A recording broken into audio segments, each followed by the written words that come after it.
आशाताई. तर तुम्हा सर्वांचं स्वागत आहे परत एकदा तुमच्या स्वतःच्या हक्काच्या अशा आपल्या ज्ञानप्रबोधिनी यूट्यूब चॅनलमध्ये.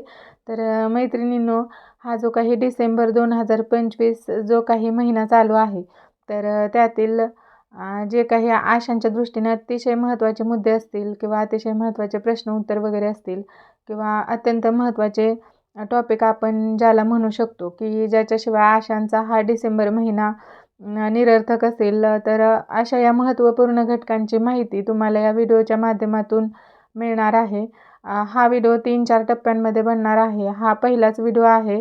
आशांच्या दृष्टीने अतिशय उपयुक्त माहिती डिसेंबर 2025 हा व्हिडिओ तुमच्यापर्यंत पोहोचला तर तुमच्या इतर आशा मैत्रिणींपर्यंत शेअर करायला विसरू नका आणि त्यांना देखील आपल्या ज्ञानप्रबोधिनी या यूट्यूब चॅनलला सबस्क्राईब करायला सांगा. कारण दिवसेंदिवस आशांच्या दृष्टीने अतिशय महत्त्वाचे जे काही सर्व बैठकांचे प्रोसिडिंग असेल, ज्या काही त्या घेत असतील, VHNSC, VHND, माता बैठकी, त्यानंतर किशोरी बैठक, सर्वांचे प्रोसिडिंग तुम्हाला या चॅनलवरती मिळून जाईल. त्याचप्रमाणे अशा जी काही कामे वगैरे, ऑनलाईन कामे वगैरे, ऑफलाईन असतील, ऑनलाईन असतील, त्याविषयी संपूर्ण माहिती तुम्हाला चॅनलवरती भेटून जाईल. त्यामुळे तुम्ही एक आशाताई असाल तर तुमच्या इतर PSCच्या सर्व आशाताईंपर्यंत हा चॅनल पोहोचलाच पाहिजे आशाताई. आणि कमेंट अतिशय महत्त्वाचे आहेत, कमेंट देखील करा. चला तर मग जराही वेळ न घालवता सुरू करू आपण आपला आजचा व्हिडिओ. तर बघा, प्रश्न क्रमांक पहिला, योग्य पर्याय निवडा. एकूण गुण 5.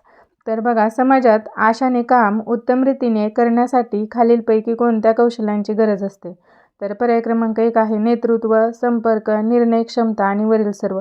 तर आपल्याला माहिती आहे की आशा स्वयंसेविका म्हणून काम करण्यासाठी हे नेतृत्व, संपर्क आणि जी निर्णय क्षमता आहे, तर हे सर्वच कौशल्यांची तिला आवश्यकता असते. म्हणून याचं उत्तर पर्याय क्रमांक 4 येणार आहे. जन्मानंतर शिशुला कोणती लस दिली जाते? तर पर्याय क्रमांक 1 आहे MR, DPT, BCG आणि जीवनसत्व अ. तर याचं उत्तर आपल्याला माहिती आहे की BCG आहे, की जन्मानंतर ती लस दिली जाते. पात्र जोडप्याला दुसरे मूल उशिरा हवे असेल तर त्यांना तुम्ही खालीलपैकी कोणता पर्याय सुचवाल? तर बघा, कंडोम, ओरल पिल्स, तांबी, वरील सर्व. तर हे सर्व जे काही आहे, कंडोम, ओरल पिल्स आणि तांबी, तर हे सर्व पर्याय योग्य आहेत की जे तुम्ही पात्र जोडप्याला अपत्यात अंतर ठेवण्यासाठी सुचवू शकता. त्यामुळे याचं उत्तर वरील सर्व येणार आहे. खालीलपैकी कोणते लक्षण गर्भावस्थेशी निगडीत नाही? पाय व चेहऱ्यावर सूज म्हणजे गर्भावस्थेशी निगडीत नाही असा प्रश्न आहे. तर पर्याय क्रमांक 1 बघा, पाय व चेहऱ्यावरती सूज, मनगट लचकणे, योनीतून रक्तस्राव आणि फिट येणे. तर हे चेहऱ्यावरती सूज वगैरे येणे, हे बघा, योनीतून रक्तस्राव होणे आणि फिट येणे यांसारखी लक्षणे गर्भावस्थेशी निगडीत आहेत. परंतु मनगट लचकणे हे काही गर्भावस्थेशी निगडीत नाही. त्यामुळे आपलं पर्याय क्रमांक 2 हेच उत्तर असणार आहे. त्यानंतर बघा, मुलीचे लग्न कायद्यानुसार किती वर्ष पूर्ण झाल्यावर करावे? 16 वर्षे, 21 वर्ष, 18 वर्ष आणि 25 वर्ष. हे आपल्याला माहितीच आहे की 18 वर्ष मुलीसाठी व 21 वर्ष मुलासाठी ही वयोमर्यादा आहे. तर त्यानंतर बघा, योग्य पर्याय जुळवा. तर या ठिकाणी जोड्या जुळवायच्या आहेत. तर बघा, आयोडीनची कमतरता, तर इकडचे पर्याय बघा, आयोडीनची कमतरता. तर यापैकी यातला पर्याय क्रमांक बघा, थंडी वाजून ताप येणे, 1000 रुपये मानधन, MB उपचार, थायरॉईड, रतांधळेपणा. तर आयोडीनच्या कमतरतेमुळे आपल्याला माहिती आहे की पर्याय क्रमांक 4 म्हणजे थायरॉईड हा आजार होतो, त्यालाच आपण गलगंड असं देखील म्हणतो. त्यानंतर कुष्ठरुग्ण, तर याचं पर्याय क्रमांक 3 हे उत्तर म्हणजे MB उपचार. आणि TB उपचार पूर्ण केल्यानंतर 1000 रुपये मानधन आशाला मिळते.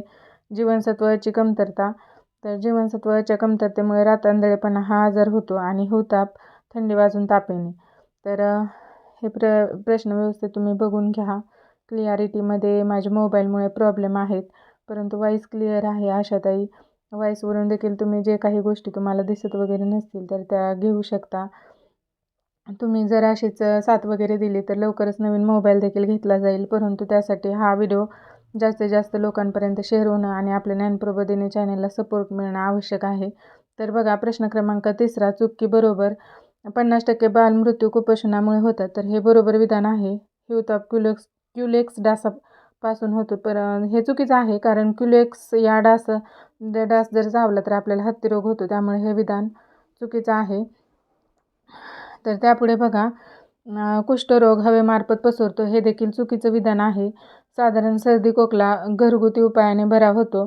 तर हे बरोबर आहे. 10 वर्षापर्यंत बाळाला पूरक आहार देऊ नये हे मात्र विधान चुकीचं आहे. कारण 6 महिन्यानंतर आपण बालकाला पूरक आहार देण्याचा सल्ला देतो.